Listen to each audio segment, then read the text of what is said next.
Different concepts of time, I think, would be very helpful. And I think disabled people understand time in a very different way. And that could be very helpful to us as a species in trying to live on this planet. And as to how we do it, yeah, good question.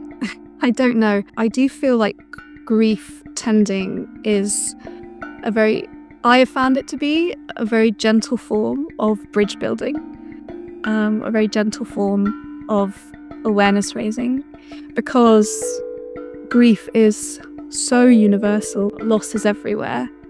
We're all experiencing loss pretty much all the time, from like tiny things to like really, really big things. You know, when you sit with a group and you share your losses, I think that when we really listen and when we can really hear all these losses, there is a kind of togetherness that is forged in that space, that, you know, there's so much wisdom that dominant culture is not listening to or tapping into.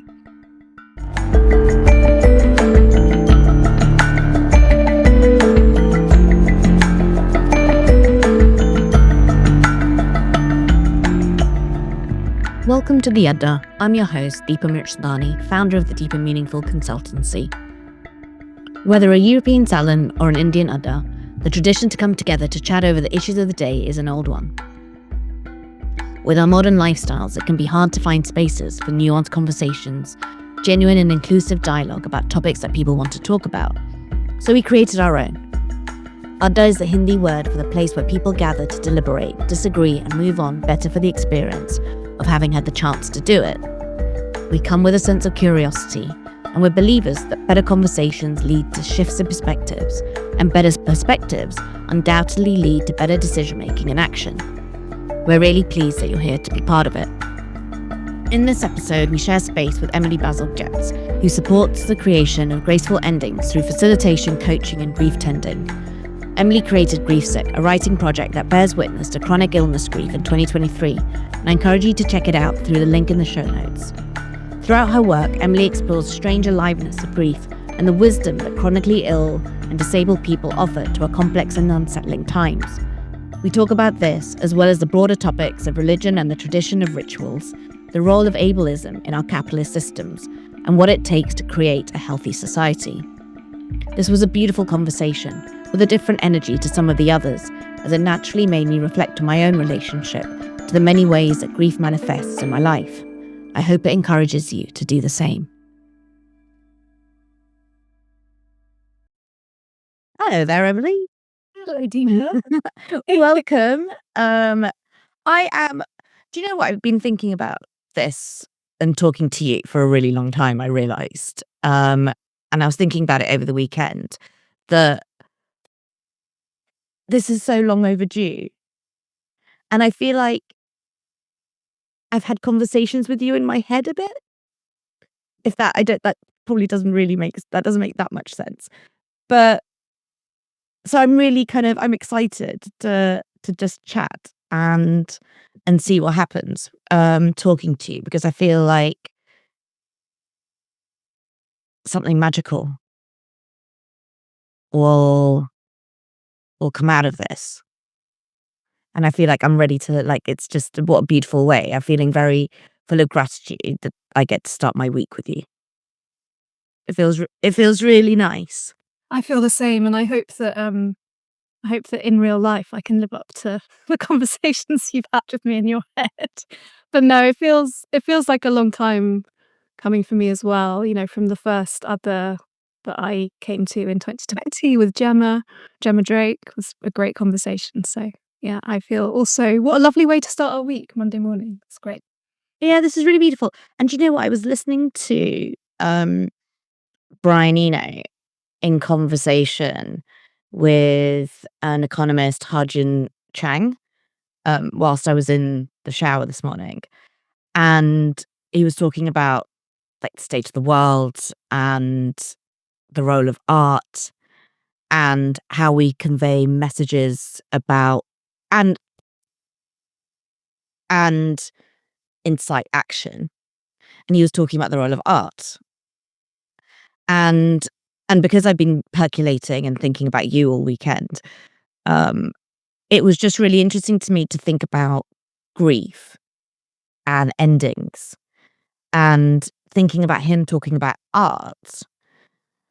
As I was in the shower, I was thinking, actually, these don't feel like that different to me, because what we're calling for is for people to be connected and present and allow space for feeling. And agency to connect with big topics and big feelings in different ways. And so I want to open with this question of, does that resonate with you, and have you thought about it and the work that you do from a place of art? Ooh, what a juicy question. Not explicitly, and I really love this invitation to explore that, so I'm just gonna be exploring and thinking as I go. Um, but I think you touch on something which I think grief tending and art both share, which is, yeah, this invitation to feel, this invitation to metabolize. So I don't identify as an artist, but a lot of artists, right? Their work is an expression and a way for them to metabolize feelings, emotions, individual, collective, whatever it might be. And I really see grief tending in the same vein. So one of my teachers, Frances Weller, talks about how, when we don't tend to our grief, it hardens us, and it kind of congeals, and it's kind of cold and stuck, and we become cold and stuck. And actually, maybe we can talk more about this, but he sees that inability, that lack of tending to grief, is one of the root causes of a lot of problems, in particular Western culture. Mhm. But when we tend to grief, he talks about it as like a thawing.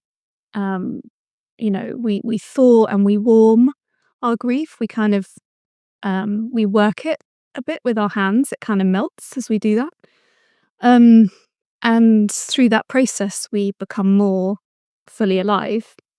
And that certainly has been my experience. So, yeah, I think there is something about art and something about grief tending as ways of becoming more alive. Mm.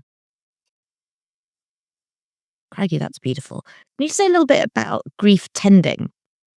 Because I think there's this grief's being talked about a lot at the moment, it feels. Particularly, and when I say that in like my Western LinkedIn bubble, um, and work in this space where people are talking about the ends of an era, or the end, particularly around climate, around socio-political, geopolitical issues. Um, and then again, in this kind of the Western, and what I think is really interesting about Francis' work, because he does caveat it in this is a Western phenomenon at the moment of needing to tend to, needing to acknowledge, needing to sit with, needing to heal, are kind of part of this something's going wrong in Western society, and acknowledging that. And so, and I want to unpick all of that with you. But can you talk a little, like, yeah, what does this process, because tending is a process, and what does that involve and why? Yeah, good question. So, grief tending, maybe I'll talk a bit about the lineages of grief tending, and then I'll talk about what it looks like for me, which is not what it will look like for everyone. Um, but grief tending is a way of collectively witnessing and tending to our grief. So it is not a one-to-one, or I'm going to go away and do this privately, quietly on my own. We come together to witness each other in our grief. And that is the healing. It's the togetherness and it's the witnessing. And it comes from, there are a few different lineages that in the practice that I practice. There are a few different lineages. So one of them is from Maladoma and Sibon Fusom, and they from Burkina Faso in West Africa. And they, in the kind of, I believe, like 90s, early 2000s, they spent a lot of time in the West teaching people in the West, like Francis Weller, how to tend to grief and how to do ritual around grief, to hold grief, to support grief. And the reason they did this is because they really looked at Western cultures and how how far we drifted from any sense of health and balance in our cultures, in our systems. And they saw the failure to grieve and the failure to do ritual as two of the big reasons why we were in the state that we are. So they spent really the rest of their lives teaching people in the West how to grieve, how to do ritual for grief. And so that's one of the lineages. One of the other lineages is Maeve Gavin, who was Irish, and she taught a lot of my teachers particular Celtic practices around grief tending.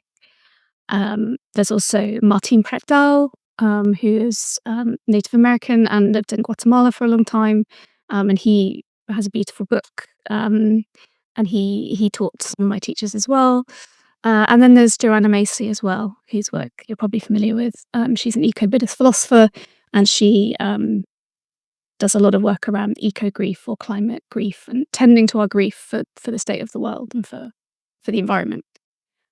So all of these different lineages have kind of melded together a little bit in the way that I was taught.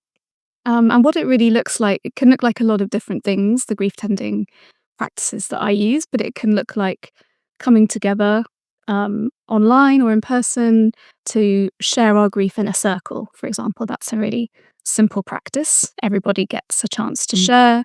We do some kind of what's called like building the banks when we come together. So we settle in together. We don't jump into our most traumatic experiences right off the bat, right? We build some safety first, and then we kind of gently sort of touch into our grief, and then we share, and then we kind of experience some soothing after that, so that we can go back into the world, not completely sort of broken open. So that's kind of a really simple practice. And then there's other kind of more involved rituals that need more people, and there might be singing and all sorts of things. Are they always in person? No, it works really well online as well, actually. Because I did Roots to Resilience, the program, and I found it quite tricky to shut off my day to then be in a 2-hour session online, because it was once a week. And like you say, to then be kind of immersed in, oh, now feel all the feelings. And I found that I might have related to it better if I'd done it in person and had a kind of dedicated weekend. And maybe we would have we would have held each other a little bit better, maybe, than like me feeling like I've switched into a Zoom and now I've got to feel all the pain for the planet and express it and work through it. It's really hard. Yeah, it is hard. I love to tend grief in person as well. And I think there's actually like a meta grief that comes up for me as you're talking about that, because, Subonfu and Malado Rasom, in their culture, they have a grief ritual every month. Well, they did, certainly. And that was where the whole village would come together and drum and sing and cry and rage and grief and grieve together. And that was just part of the kind of quotidian daily life of the village, of their culture. They had a praise ritual as well, very important. Oh, nice. Hold both grief and praise, grief and joy, grief and gratitude. But yeah, so for them it was just woven in, and it was a real like to grieve with the people around you, your family, your extended family. That's a real like gift. It's a real gift to the culture, because it keeps the culture healthy, as we talked about. And so I feel this sadness as you're talking, because I'm like, oh, we don't have that here in the UK, in white cultures in the UK. And so there is this sense of like these stolen moments we carve out, online to come together with strangers. And like I do love online grief tending. Like it does work for me, but there's a sadness to me that it's like, oh, like, so Francis, one of the gates of grief, I always forget which one, but one of them is that which we expected and didn't receive, Yes. right? And what he means by that is like our soul or our being, when we're born, we expect to be welcomed by a whole kind of clan, you know, and we expect to be kind of witnessed and held in that way, and a community, a true community, and that's so broken here. We don't have that, and that is such a constant sadness for me. And what you were saying really brought that up. It's like, yeah, we're kind of like we're like in our meetings and like doing all our stuff, and then it's like, oh shit, time to grieve, you know, on the clock, like something not lit in. Exactly. It felt a little bit like that. It felt a little bit on the nose of, right, now you've got to come and have all your feelings, and then you turn your laptop off, and then you're on your own. Yeah. And it's really interesting that that's the one of the 5 gateways, gates. Because when I was watching some of his stuff and learned about the gates, that's the one that resonated with me the most. Because of the familiar, right? And this kind of being Indian culturally, and so having a very strong sense of community, but then this idea of expectations and roles, and then those roles not being fulfilled and met from a familiar. And so for me, chosen family is massively important. And that community of chosen family is really, really special. But that expectation versus that hasn't, and that not being fulfilled, and the gap that holds, and the judgment that is associated with that, right? Because it then has all these knock-on effects, was really powerful. I haven't unpicked it fully, like, but when I read it and when I was reading them, and the kind of the optional 6th was of the harm I've caused. Mm. And particularly, and that resonated from kind of communities that you can work with, and restorative justice practices, and holding space in, like, particularly circles, and of healing of those that have caused harm, and how do you bring that in, but also honoring the grief associated with the act itself, was really beautiful to me when I was reading about it. But I'm kind of curious, we talk about this, what we don't have, kind of the Western culture, or we don't have that in this country. But actually, like, the role of the church was that community, and was that place. And it's really interesting because I live next door to a church. And so Sundays, I share a wall, and I'm listening to, like, yesterday, there were just hymns coming through because it was a beautifully sunny day. And so the doors are open, and, I can hear the music coming through whilst I'm reading and listening to things about grief, and thinking about community, and thinking, is that where we've gone so secular that these places of collectivity, or the commons, where we would share space, and come together, have been lost along the way? And then it makes me think about America, which has this kind of very evangelical, religious side to it, yet is the land of individualism and the search for connection and connectivity. And how does that play into these ideas of endings? So I'm kind of curious about your thoughts about religion. In relation to grief. Yeah. Yeah. Because these are where rituals tend to come from, like from a majority world perspective, the ritual and associations with particularly bereavement. And I want to get into the kind of the different kinds of grief with you because I want to hold that space for you to talk about. But ritual and that grief tending, I associate with religious practice or faith-based practice. Yeah, massively. And I grew up atheist, so I had no religious community or religious practices or really any rituals of any kind apart from Christmas and Easter, but that was like chocolate and like Christmas TV and a roast Yeah. a roast dinner. Basically, that was sort of it. Um, so um, I feel very.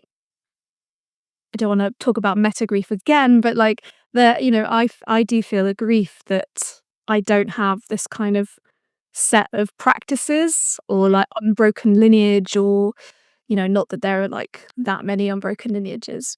Um, but like, yeah, I feel this grief that I don't have this kind of coherent um set of practices, rules, rituals that have been honed over thousands of years, some of which might be more appropriate now, some of which might be less. But, there is something, I imagine there to be something comforting, grounding, solidifying about having something to tap into, to work from.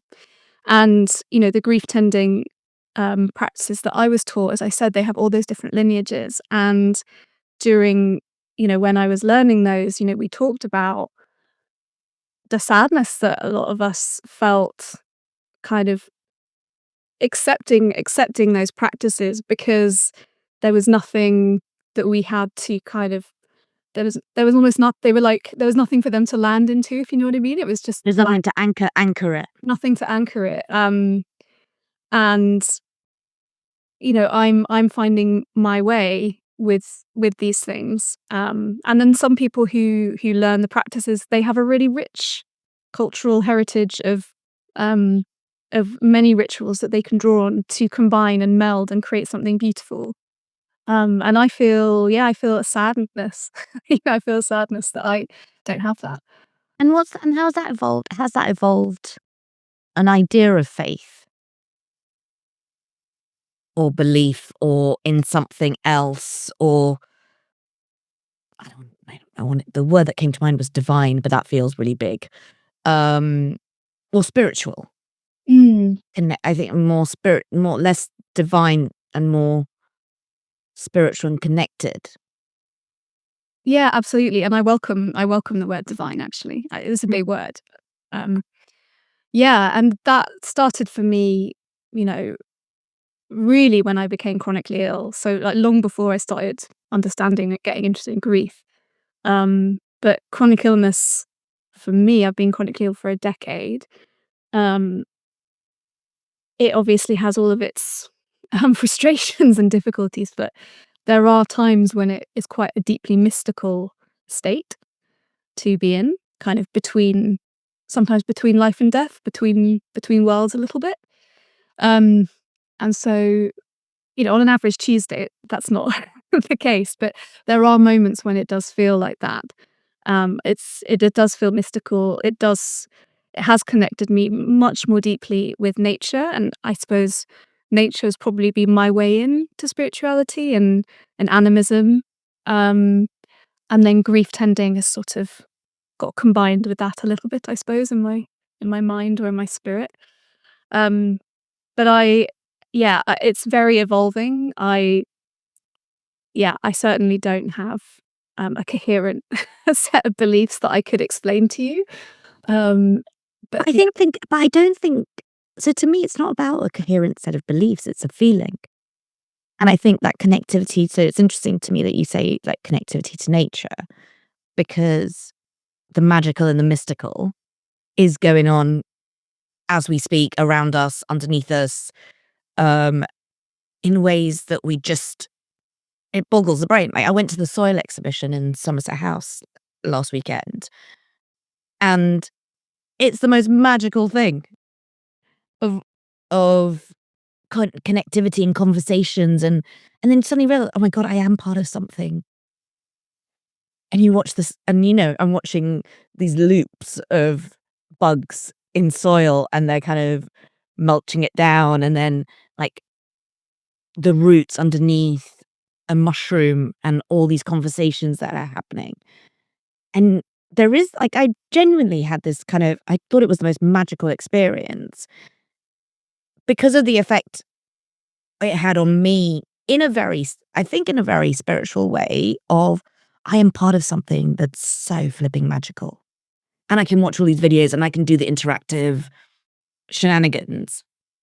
But actually, this is a massive reconnection to me, as well as learning about the bugs and the mycelium and the fungi and the spores and all of that magic. How can you not? How can you not believe in magic? Do you know what I mean? Like you really it just seemed so huge to me. When you said it was the reconnection to yourself, like what did you mean by that? Just because as I was sitting there watching this video about, I bought the print actually because it was just truly beautiful. And there's this like mushroom, and it was this kind of time lapse, and you're watching what's going on underground, as well as the slow-mo of the spores and what's happening as a result of the spores and going into the air, and what effect that was having, and the roots all connecting, and the electric conversations and pathways and patterns that have words that I can't remember. Um, but as you're watching that, there was this sense of, wow, the world is so beautiful. But there was also a sense of, I'm a small part of that universe. And so there was something about understanding your role in that. And so from a death perspective, actually the fact that you get to return to that felt really cool to me. So that's what I mean by that reconnection to self of, oh, I get to learn about it, I get to experience it, I get to be part of it, and then I get to return to it. And that feels like, just knowing that feels like privilege in lots of ways. That's beautiful. Talk to me a little bit about, well, it doesn't have to be a little bit, about the different types of grief and the different types of endings.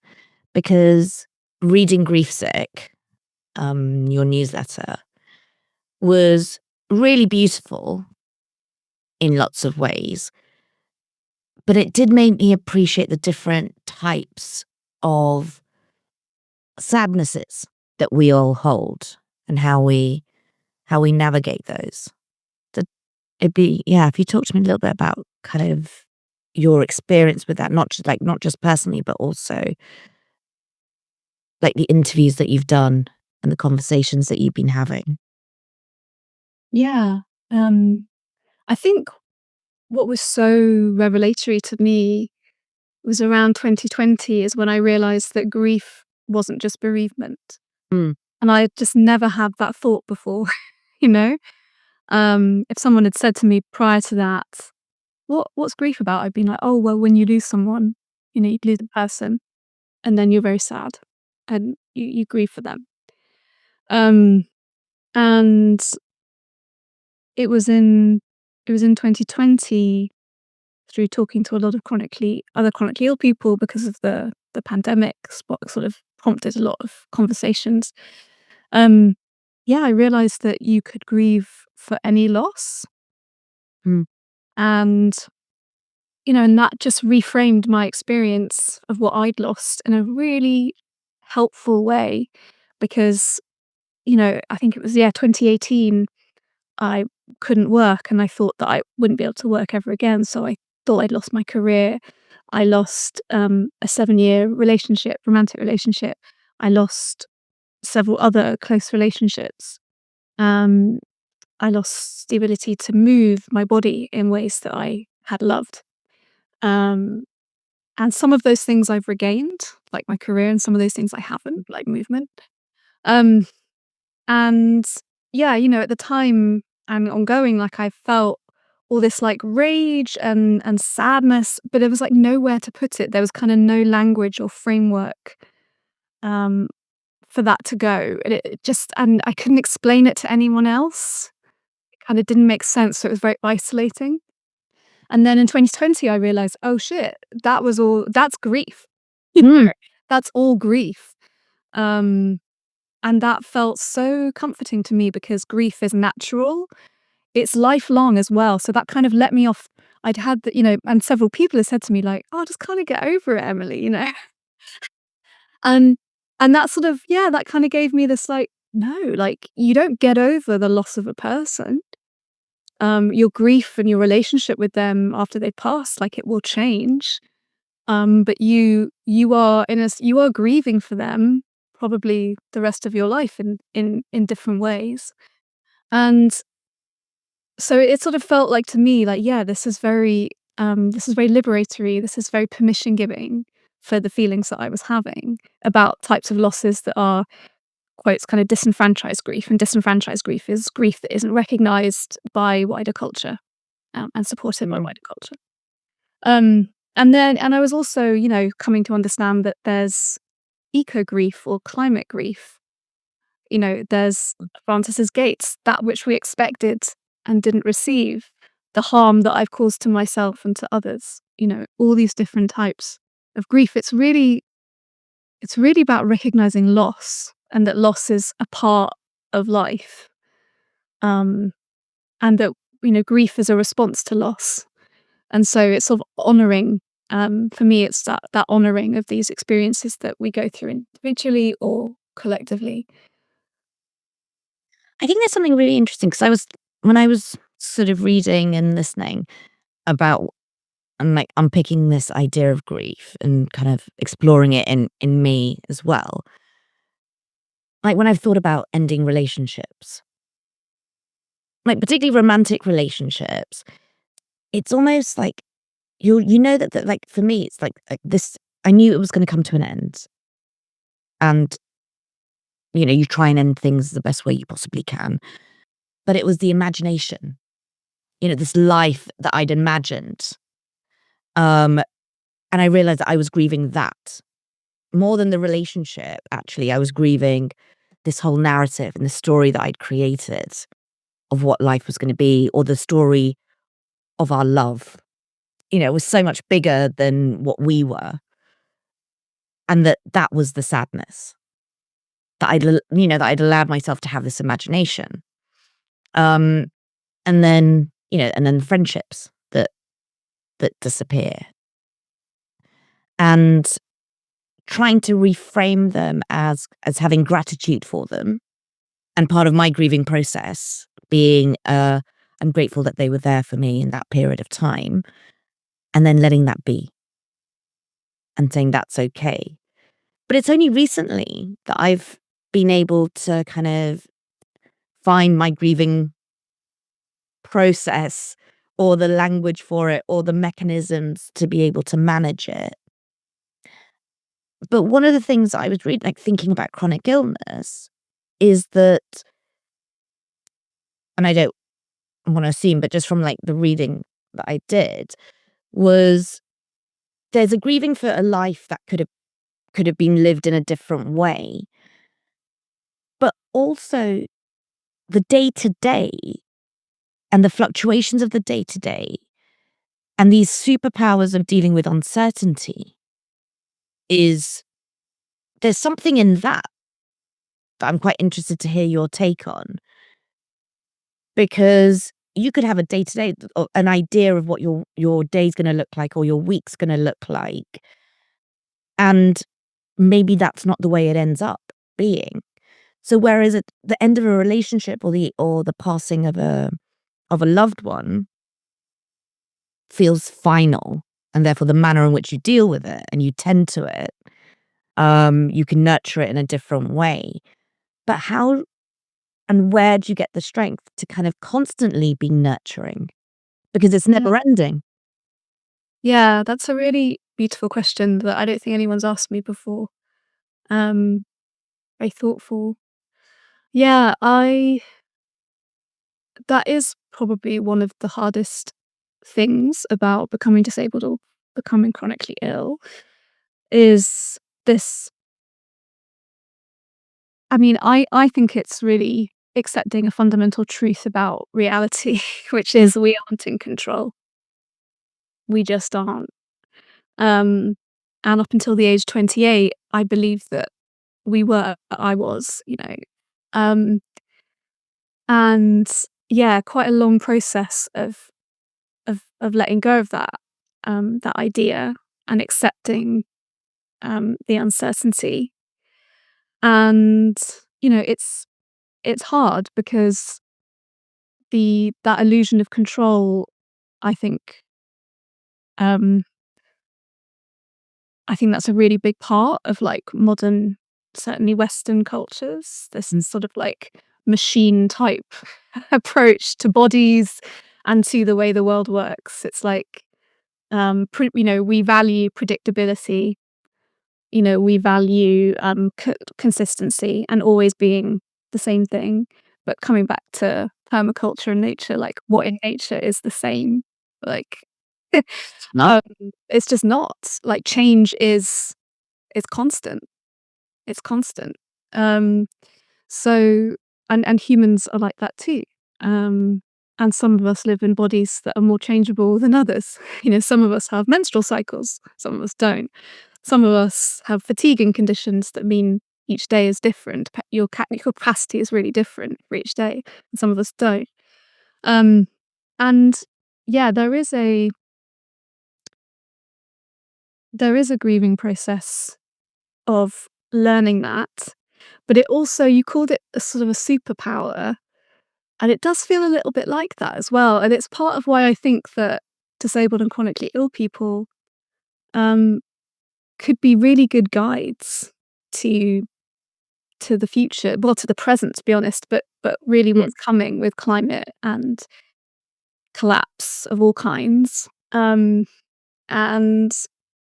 we know how to live with this unpredictability that is actually really intolerable. If you kind of haven't got used to it, it's really intolerable. Um, and it challenges all sorts of ideas.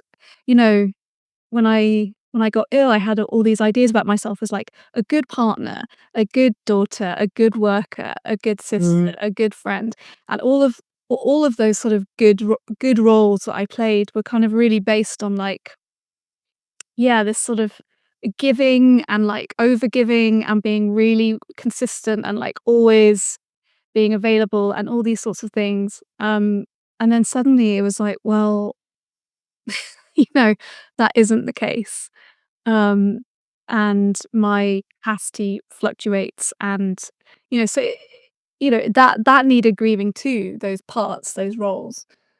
But maybe they were the case. It's just our classifications as shift as to what the good is, Mm, right? Worse a daughter now. It's just good is meaningful in a different kind of meaningful. yeah, and I think you're right. Like what good is gets defined in particularly narrow terms. I think by dominant culture. Mm. Uh, but we can redefine it. But that's a hard process to go through. Um, and you kind of have to get used to disappointing people.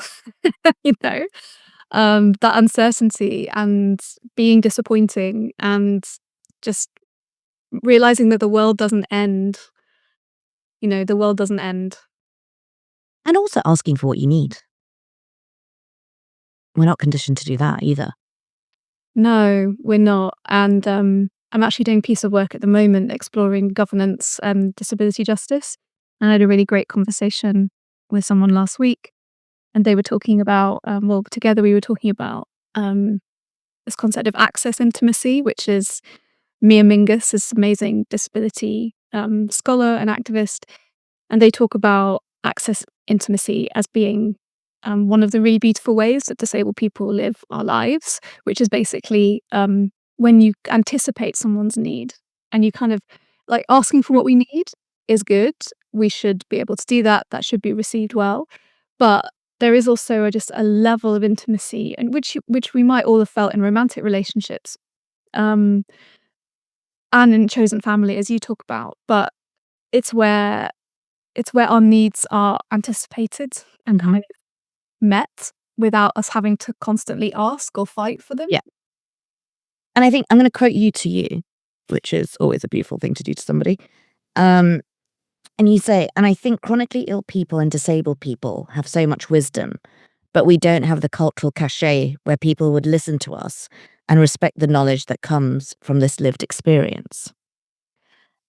And that to me, and this kind of this ableism, because in order for the anticipation to be done, the able world, in inverted commas, has to have a level of awareness to be able to anticipate need, or even just to show up with kindness.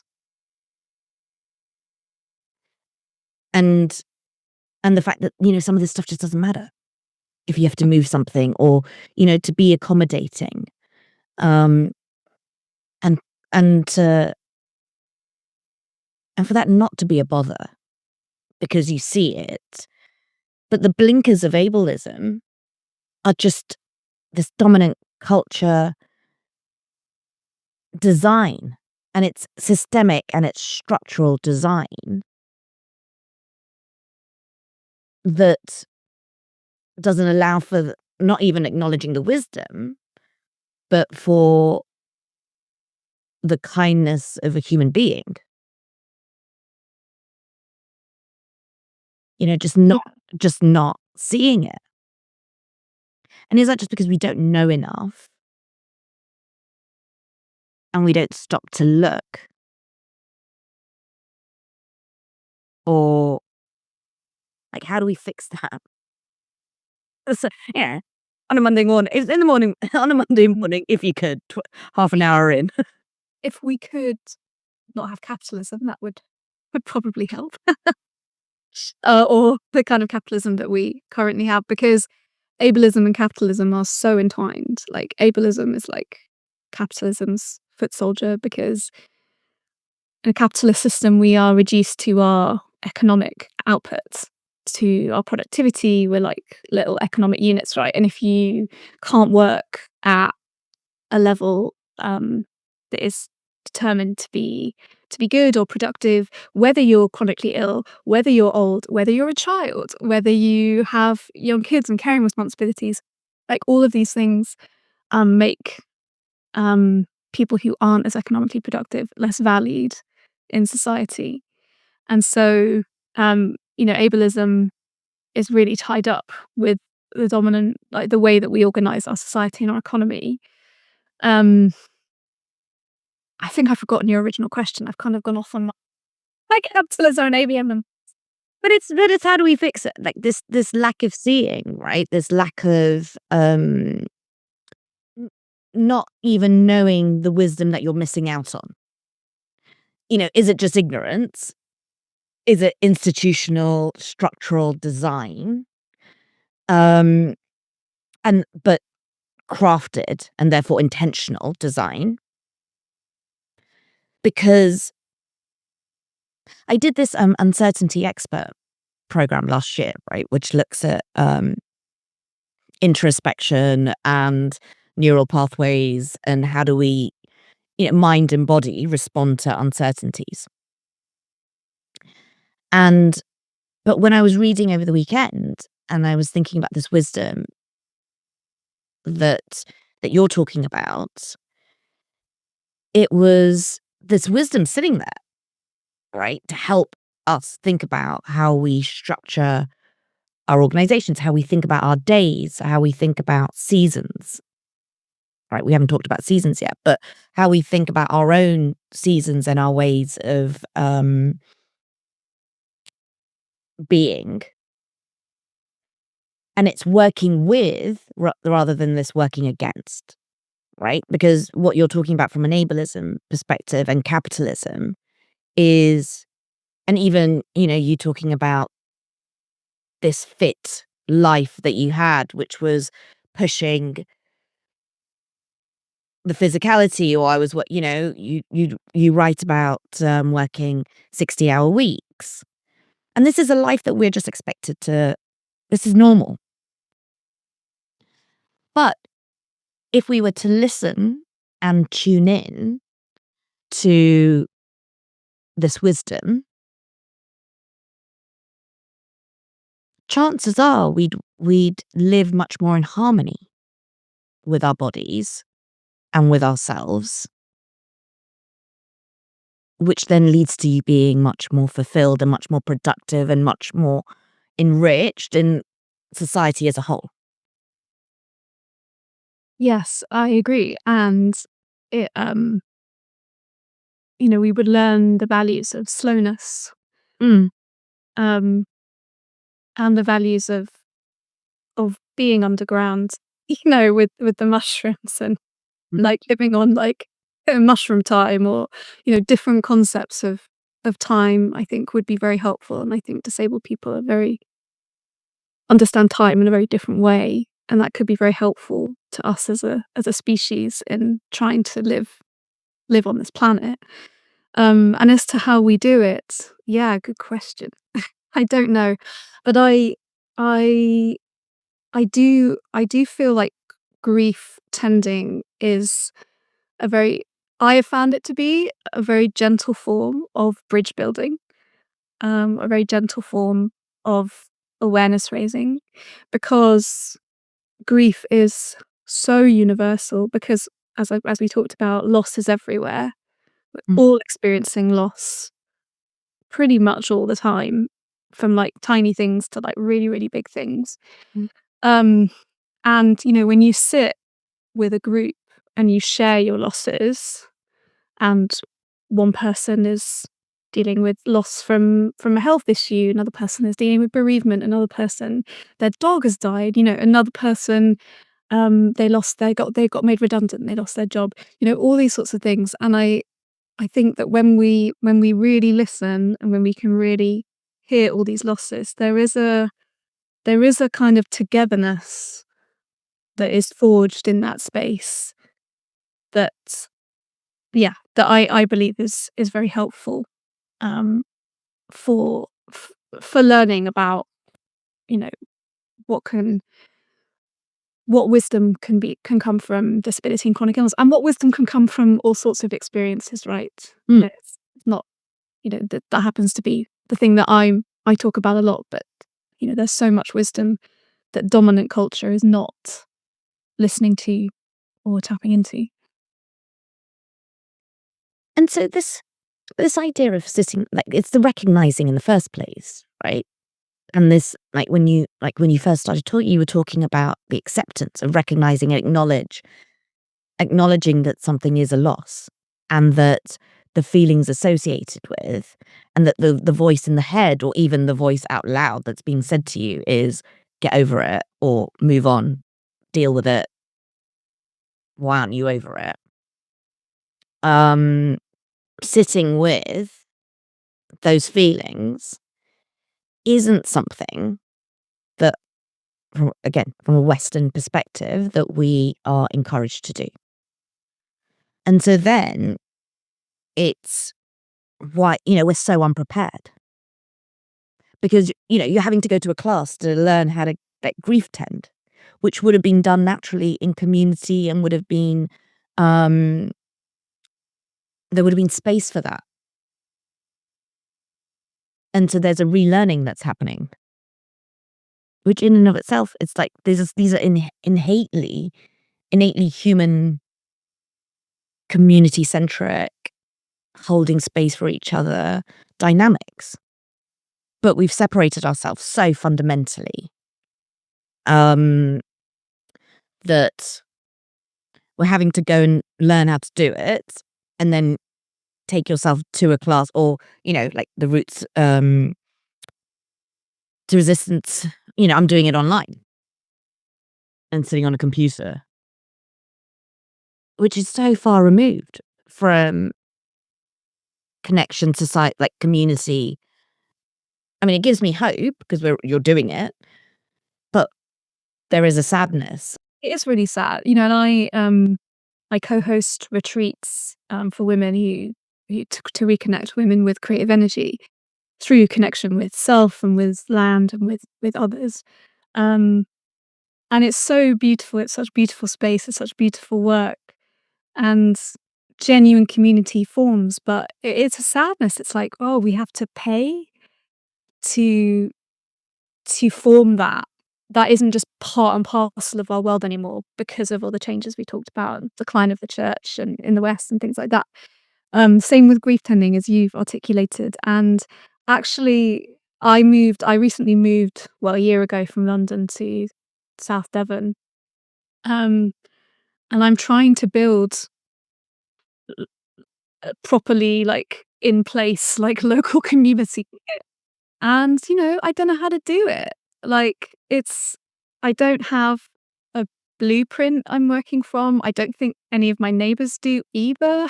And so I'm kind of trying stuff and like being gently rebuffed. Oh, And just kind of having to be like, okay, no, yeah, that didn't work. All right. but do you feel like there's resistance within the community? Because you're saying, gently rebuffed. Yeah, I just feel like so my goal is very small. I live on a terrace of 6 houses. And and I've been here 6 months. And I'm like, I would like to feel a sense of community with these 5 other households, you know? I'm not aiming like really massive here. I'm like, Yeah. And yeah, it just, to me, it feels like we all kind of don't know, like, we don't want to be a bother, we don't want to impose or like this real like English like thing. Um, and everything sort of has to be like scheduled, you know? Yeah. Um, so, and like I ran a neighbor that I actually hadn't even face to face met until quite recently, and we finally ran into each other, and it was really nice to have this chat on the doorstep. And then we sort of went our separate ways, and like we've been texting and stuff. But I was like, why didn't I just invite her in for a tea then and there? Just, Done it. why didn't I do that? Why did I then feel like, okay, well, then we'll go away and we'll arrange over text like a time to have tea? It's like we were both right there. Like I could have just asked her to go in for tea.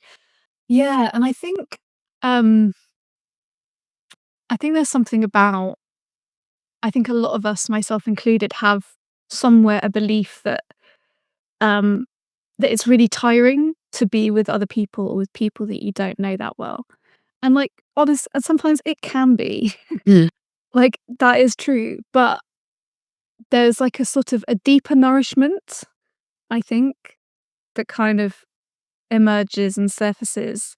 And it's not really about, I've I've learned this the past year, like I'm good at making friends. I'm good at sort of um finding people with whom I have a resonance of some kind and then like deepening that relationship. But community is like a different thing. It's not really you can have deep friendships in a community, but it's more about like we are collectively like share a shared purpose of some kind. Like we live here on this terrace and we are together by proximity and we want this to be a nice place to live and all of that kind of thing.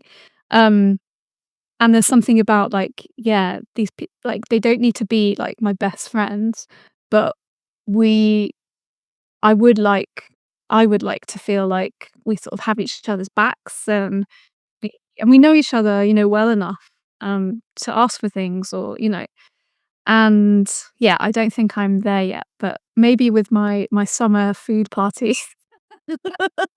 Food and drink is always Yeah. and a cup of, but also like we're very simple people. It's a cup of tea. Mm.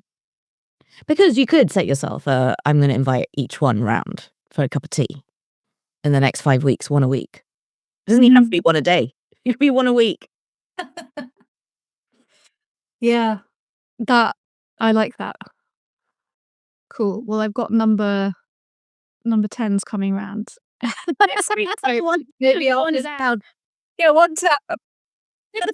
But it's also funny what people know about each other, right? Because once you have coffee tea with one, you then learn about somebody else, and then it's the snowball effect.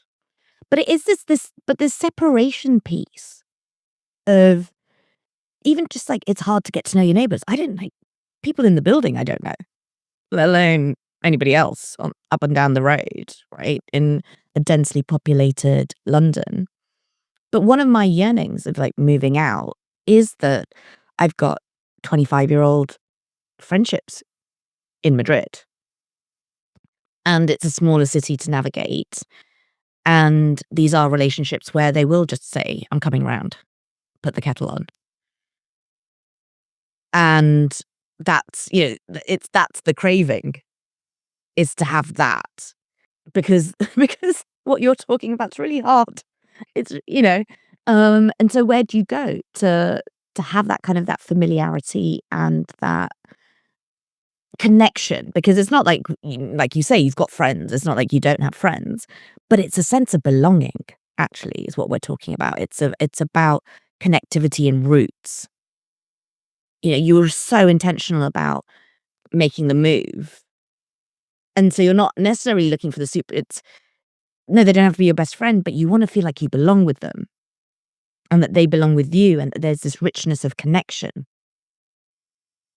And they don't need to know everything about you or be up in your grill, but caring.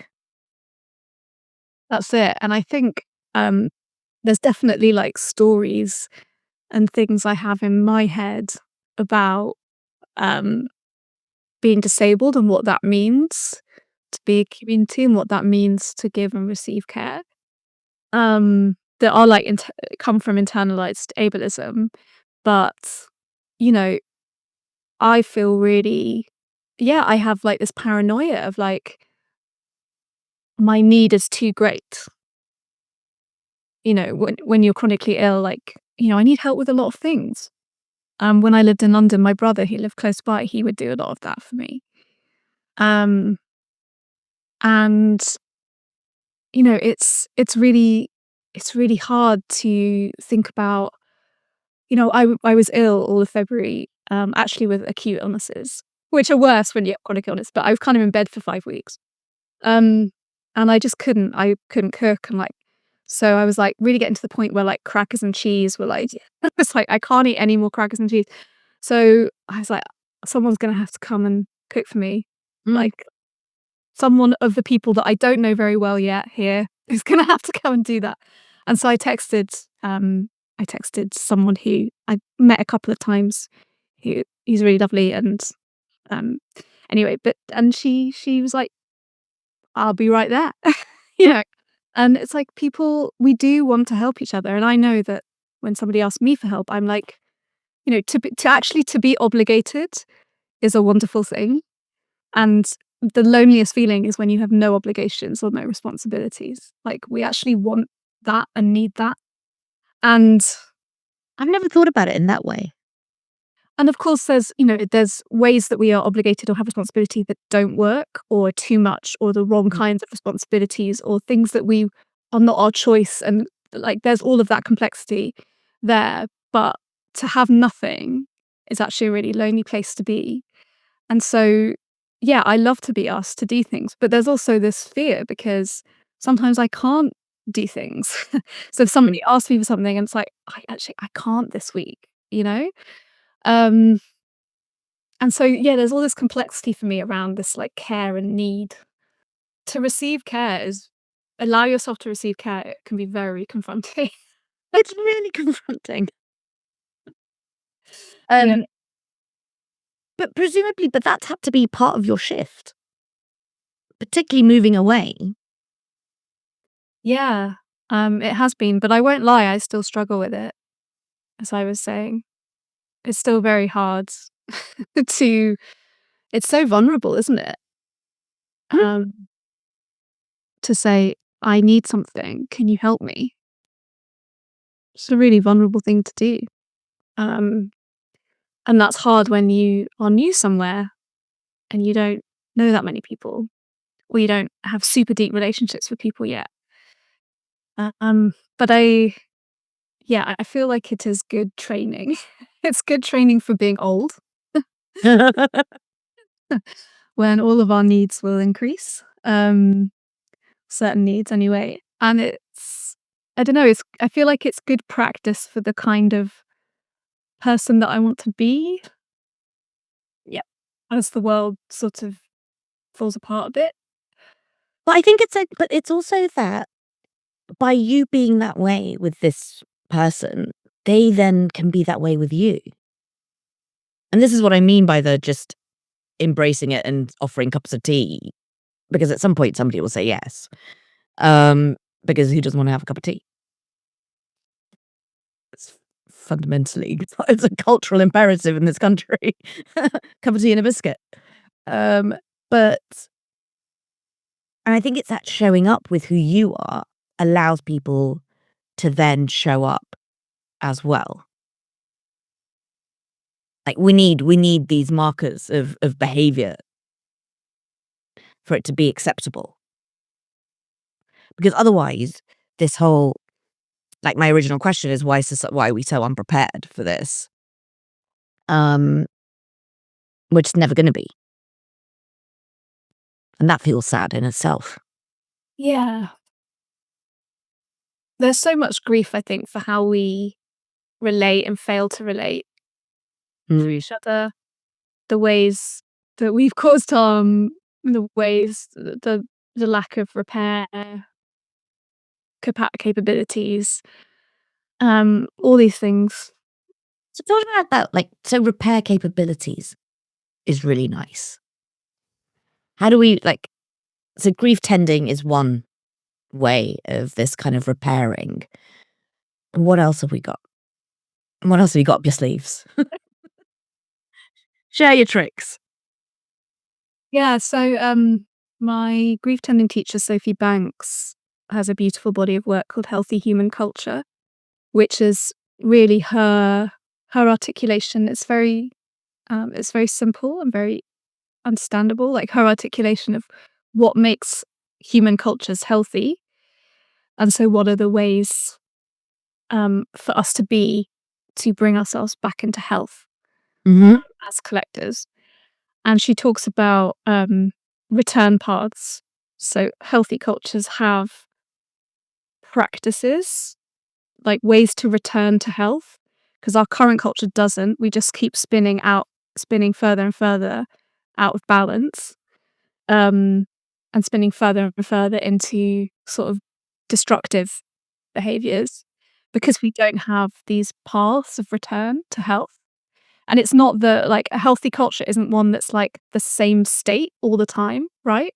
Like a healthy culture is one that can flex and move. And so, trauma happens, personally, it happens collectively. Like that's part of life.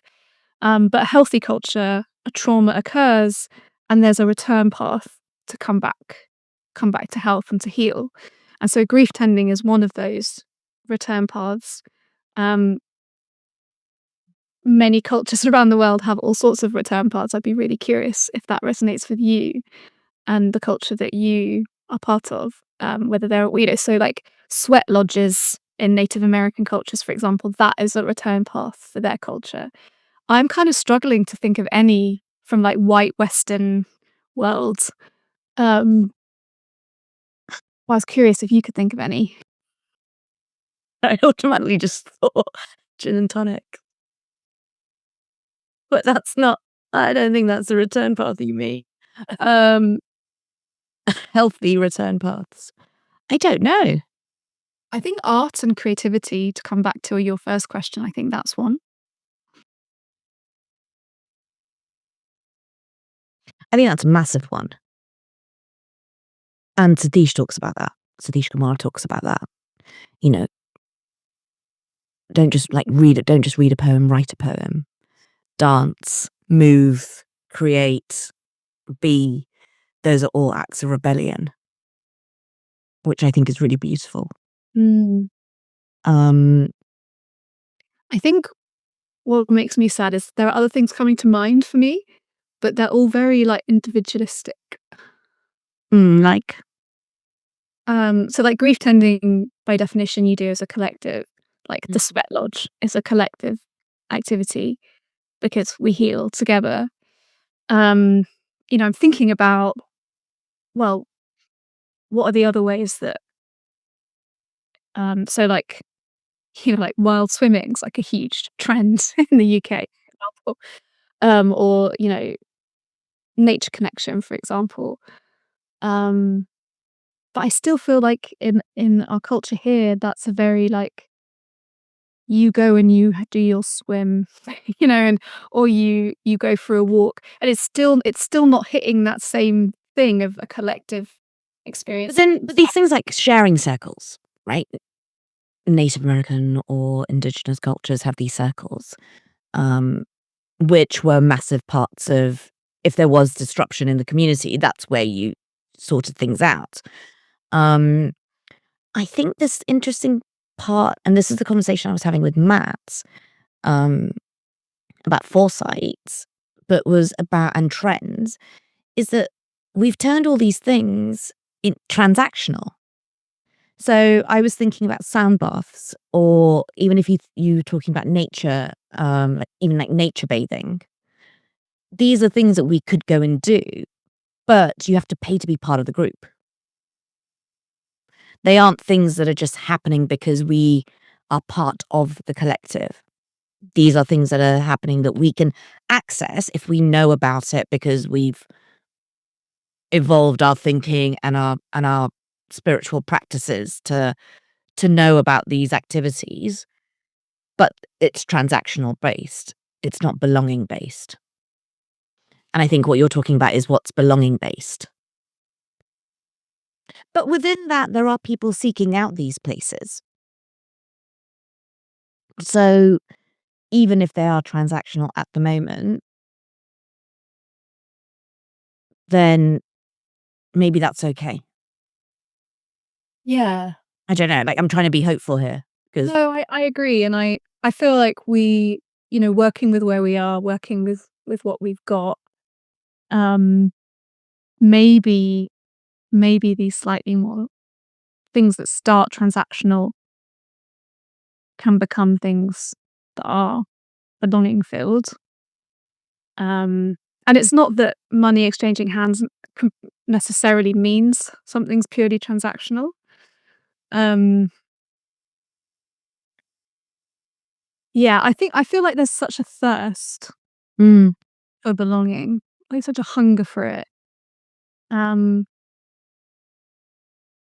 and going alongside like the sort of rising polarization that we have in society and culture. I don't know. I suppose yeah, maybe the hopeful part of me just thinks we kind of we sort of will we'll get to it because we kind of have to.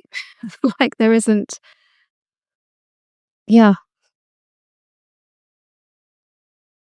and I think there's something about, even if you don't know how to do it, like, even you saying, like you've been there 6 months and there is that kind of, there are so many voices that prevent the knocking on the door and saying, can we have a cup of tea? Um, is that once you take that step, like your summer's going to be filled with street parties and your neighbors in and out of your place. But it's that one step. And is that courage? Is it just not even thinking about it?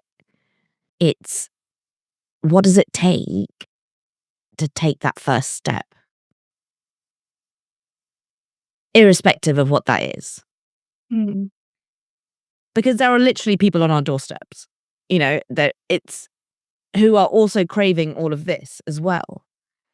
And so it's taking the time to do it. Yeah, I think it's the courage, and I think it's also recognizing when something's like a bid. So like John Gottman's a relationships um therapist, and I think, did he and his partner come up with the love languages? Possibly. But he talks about like bids for attention. So in like a romantic relationship, Mm. like you're on your phone and your partner's like, "Oh, oh, yeah, but look at how the roses are growing outside." And you're just like tapping away, and Mm. that was a bid for attention. Like that was a bid for no, sorry, not bid for attention, bid for connection. Yeah. For connection. And, to keep a romantic relationship healthy, you need to kind of recognize when a bid for connection is happening and honor it, put the phone down. Oh yeah, the roses, they're looking amazing. Um, and I think there's something maybe about in community or with neighbors, like recognizing when a bid for connection is a bid for connection. Mm. Um, and kind of using that as a way to make another bid for connection. you know? One of my neighbors is a counselor, and we had a chat on her doorstep the other day because she's out, like, the election's coming up, so she's out campaigning, and we were chatting. And, that was a bid for connection from her. And I was like engaged in the conversation, but I wasn't really thinking like, okay, now Emily, you can make a bid. You can be like, oh, I've really enjoyed this chat, Liz. Like, I'd love to pop round. Like I didn't do that. Um, So it's the reciprocity. yeah. It's the reciprocity of it, but it's also the kind of allowing yourself it. And I think going back to like where I started, which was, this connection, like the art and grief connection, it is the bid to it is the bid to connect. And, you know, allowing space for creativity, allowing space for people to be honest about how they are, right? If we ask each other, "How you doing?" and you're expecting the same old answer, but you've got to be prepared for somebody to turn around and say, "You know what? Not great today." And that I don't necessarily have to be here to fix it, which is also like my tendency is, "What can I do? What do you need?" But also just being, "It's okay. Like, I'm sorry you're feeling crap." And sometimes that's just enough.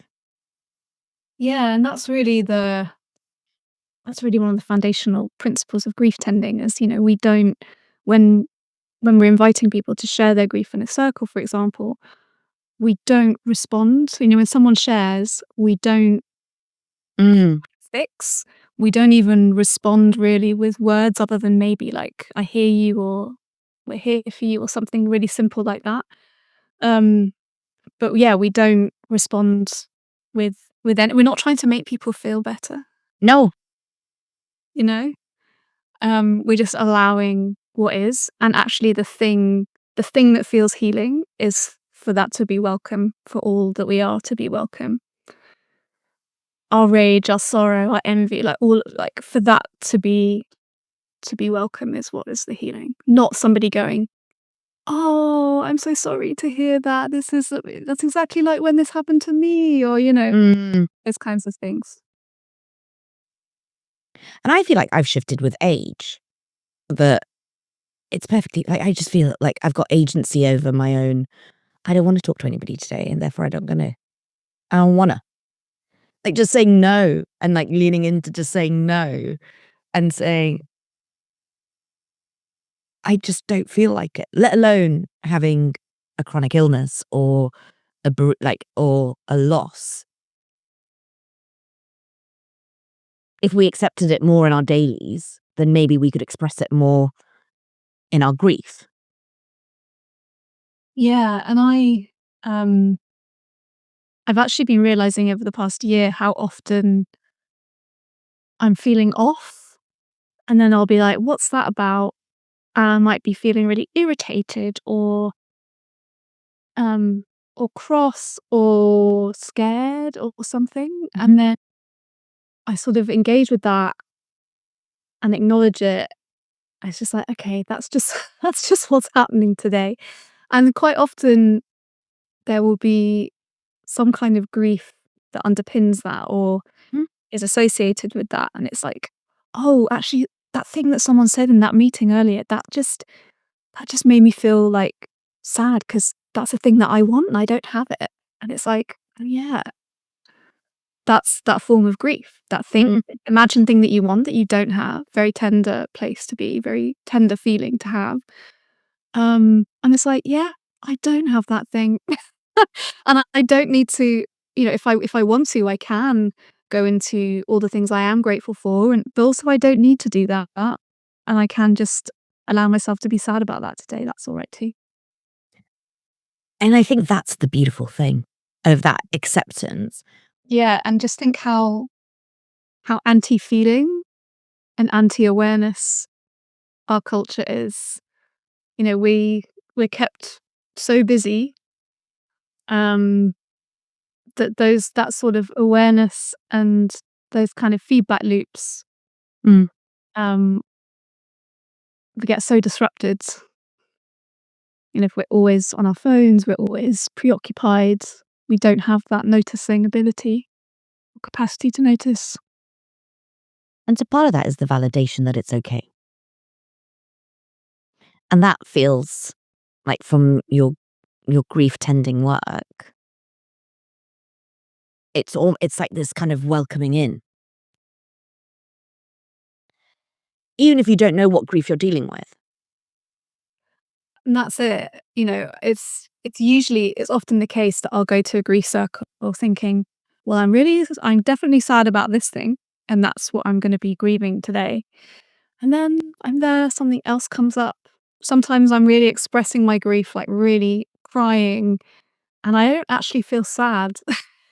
There's just something, some body release or something is coming through me that it's ancestral, it's whatever it might be, but it's not actually, it's not the thing that I turned up there with this idea of what I was going to be sad about. I love that. I love that because that comes from a place from your body and from that deep inner place rather than the rational mind. Mm. Yeah. It's like tuning in. Yeah, tuning in and kind of permission. Mm. There are times in a grief tending circle where I'm like, should I talk about that? you know, should I talk about that grief? Um, and that's where, I talked about that sort of building the banks and creating that space where people can share things that are vulnerable or edgy or whatever it might be. And the more we can do that, I think that's the more we can do it, the more we make it widely accessible. And like you say, even if it like not even if, but even if it's online rather than in person, um, the more we expose ourselves to that. Yeah, I mean my hope is that there's grief workers, grief tenders, whatever you want to call us, that we are everywhere. We're in every community. We're in every yeah, I just think there's such a need. Um there's such a need for this. But there's also just like the conversations about it. Um,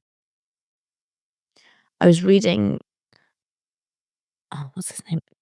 Daniel Kahneman, the author who wrote Thinking Fast and Slow. Did you read the story about him? He turned 90 last year and sent an email to his friends saying that he was going to be going to Switzerland and had decided to end his life. And prior to doing that, they had a really lovely weekend with family in Paris, and they went to really nice restaurants, and they went to the theatre and listened to music and danced and did all those things at the age of 90. And then he took himself to Switzerland. And there's this article in the Wall Street Journal from someone who knew him,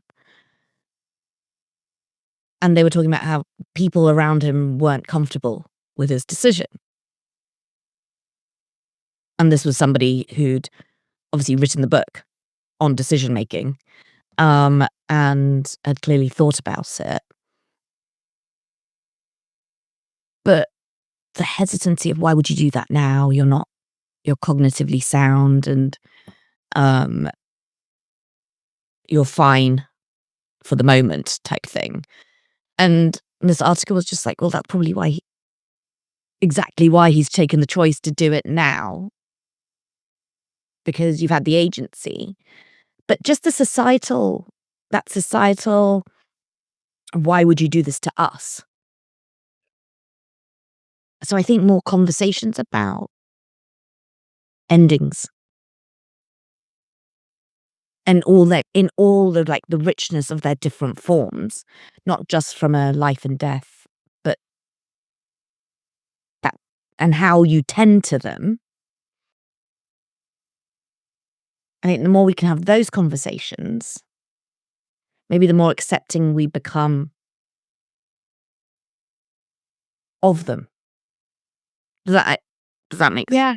And I absolutely believe that. And I'm doing more and more work with organizations around endings, bringing in little elements of grief work to that, appropriate to a workplace setting. You know, we're not banging drums and singing in the boardroom, but although maybe we should. To say more, what kind of things are coming up for organizations? So there's a kind of collective initiative that I'm sort of a part of called the Decelerator, and they support civil society organizations, charities, social enterprises to end well.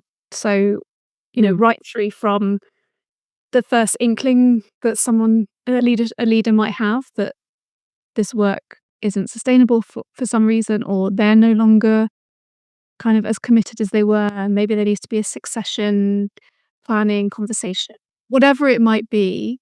And they're really trying to embed these sorts of conversations earlier and earlier and earlier, so it doesn't get to the point where organizations kind of flame out in a sort of slightly spectacular style and everyone's left reeling and just going, oh my God, you know, what on earth was that? And then you're sort of dealing with the aftermath of that, often for years, a bad organizational ending, in my experience anyway. And so so the Decelerator is really trying to keep those get those conversations earlier and earlier. You know, even from like the starting up of an organization, what would a good ending look like for us? We were right at the beginning of that curve, but like, what would a really good ending look like for us? And so I've been talking more with funders who are, for example, on a spend down, so spending out their funds, you know, in the next 5 years, for example. And exploring, you know, what would what kind of grieving process do we need to go through in order to end this well, you know, to end this venture well for us as a collective, for the kind of spirit of the organization, for us as individuals, and what needs to be held or dealt with, you know, when something we're given a significant part of our lives to, an organization is ending.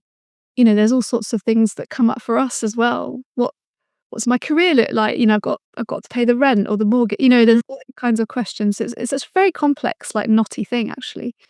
But I'm really glad that people like the Decelerator kind of raising these conversations. And I think it's massively, massively important, particularly the NGO world. I was having this conversation with somebody, and we were talking about an organizational strategy, and we wanted to do a rethink, and we're thinking about the next 10 years. And so my question was, do you need to be existing in the next 10 years? And I got this wide-eyed look, and it was this, ooh, that's a question we should be thinking about. And I was like, well, yeah. If you're thinking from a systemic point of view, should your work still be existing in 10 years' time? Or is it going to look very different, and should you need to cease to exist? And what does that look like? And I don't think enough organizations think in that way. No, and we see endings as failure, don't we? As opposed, but from an NGO perspective, it should be success.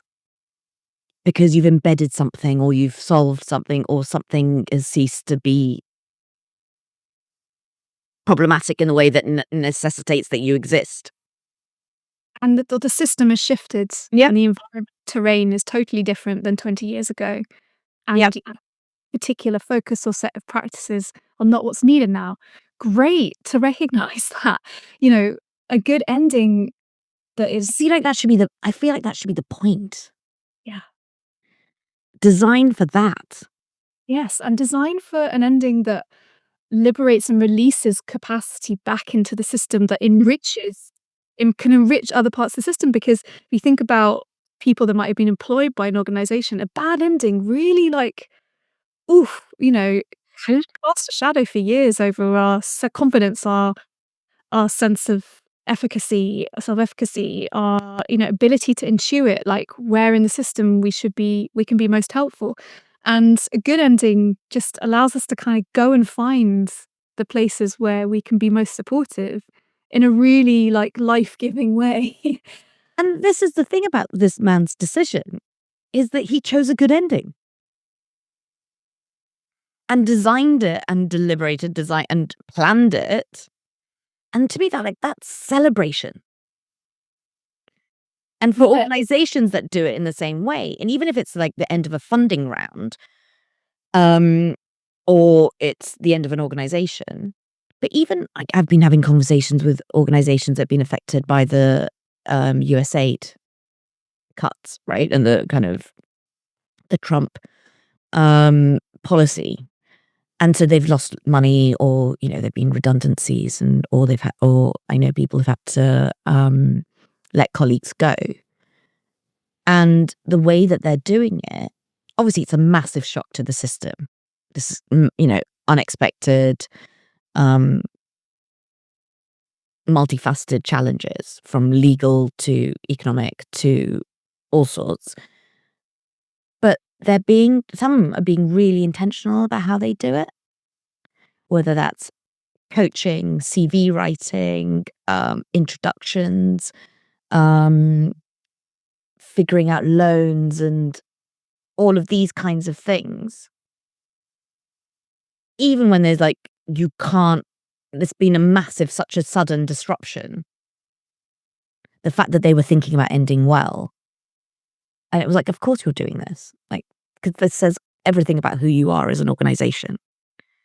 It's so great to hear those stories. And last year I was brought in by a funder that was ending in less shocking circumstances.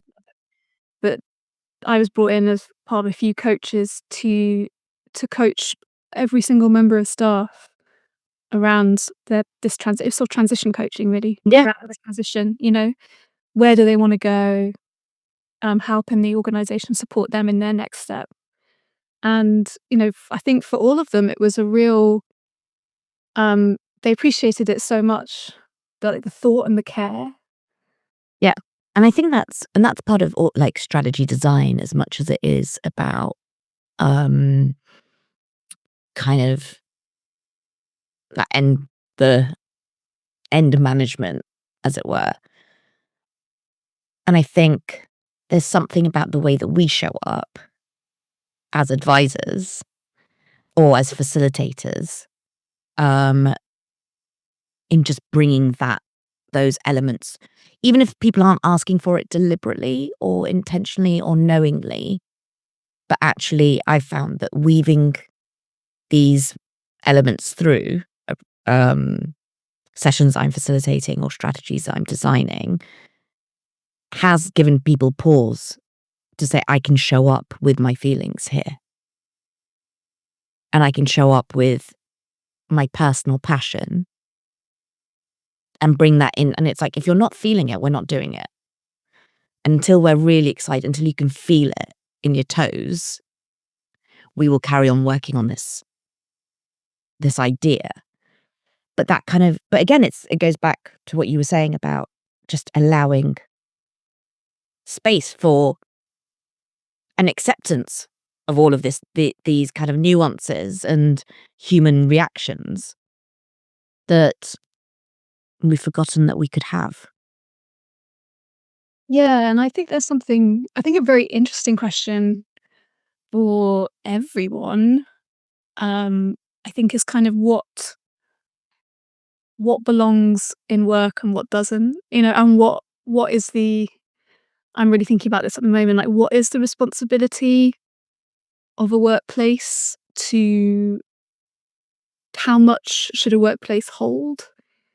Um, Maybe it's too big a question for the time we have left, but I'm really thinking about that at the moment because yes to grief in organizational life, yes to feelings in organizational life. Um, and I do think one of the questions that animates me is what if work could be healing?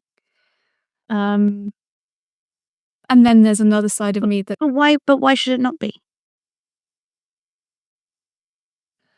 I suppose there's a part of me that is,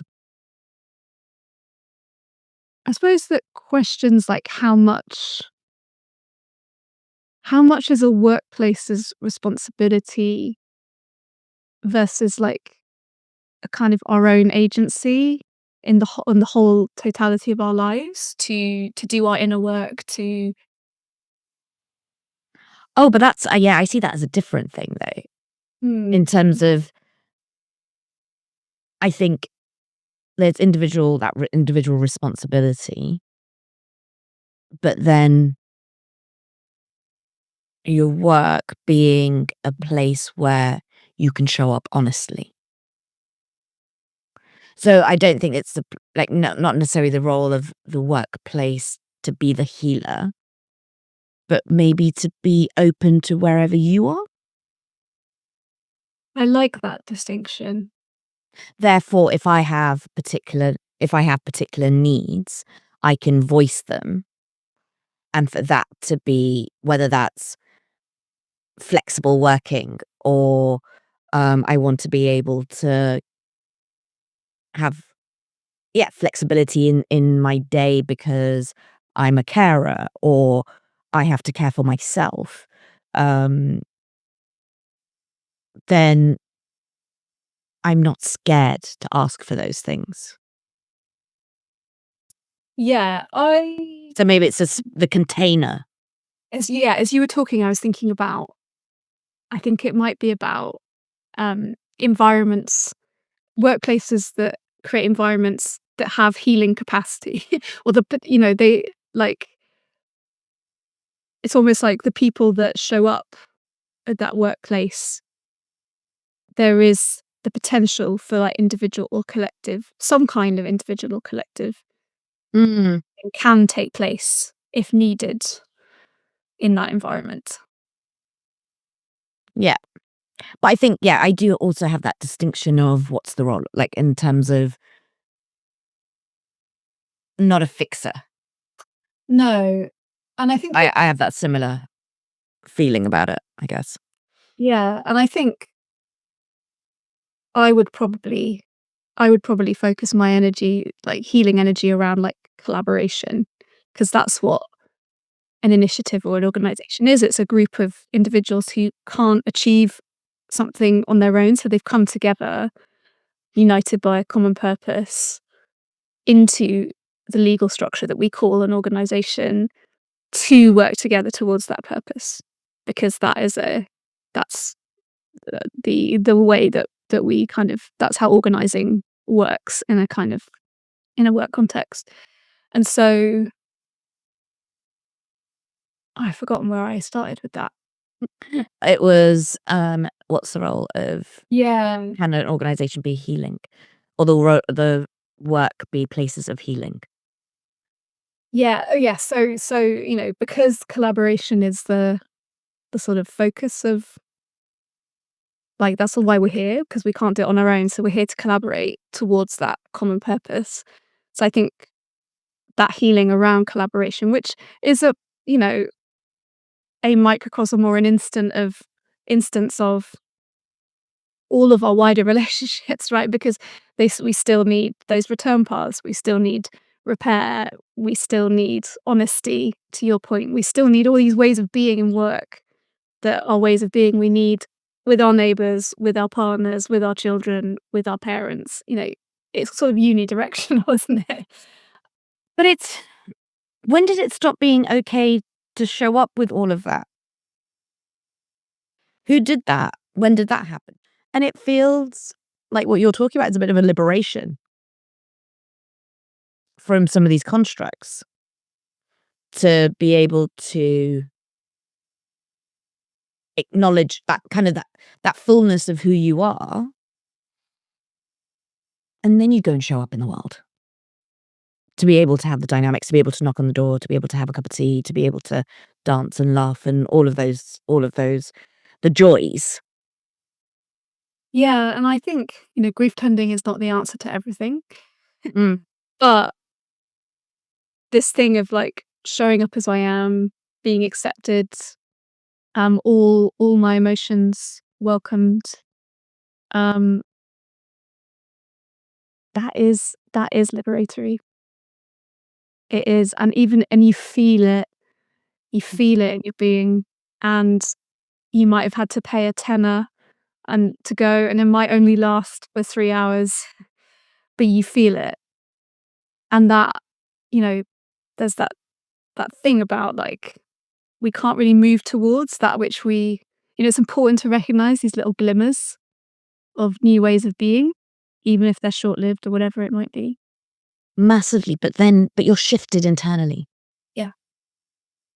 And if you're shifted internally, then the hope is that you then show up a little bit different, and you're encouraged to, because you've had an experience and you've had acceptance, and even if you didn't say anything, you felt something, and maybe next time you share a little bit of yourself. And I think that's all we can do. Mm. Little steps. Mm. Oh, bless you. Thank you so much. Thank you. I've really enjoyed this chat. What a treat to get to chat to you and explore some of this with you. Some of the frustrations but ultimately, mostly the joys. I feel very enriched, but I also feel grounded in the importance of it all. Yeah, and I think a lot of what we were talking about actually was this process of like maturation, like on an individual level, on a collective level, like courage, learning these things, awareness, recognizing, accepting. And Francis Weller talks about grief tending being, the mark of a mature human is a person who can hold grief and gratitude in two hands.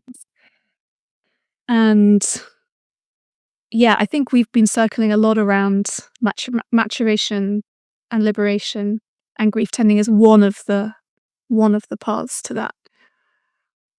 Yeah, I think you're completely right. So let's stop with that. That's a good point to end. Let's stop with that, because I don't think I can add anything more beautiful, to be honest. So thank you so much for your time, and for sharing. It's been really, really beautiful. Yeah, thank you, Deepa. What a gorgeous conversation. Thanks so much for listening to this episode of The Udder.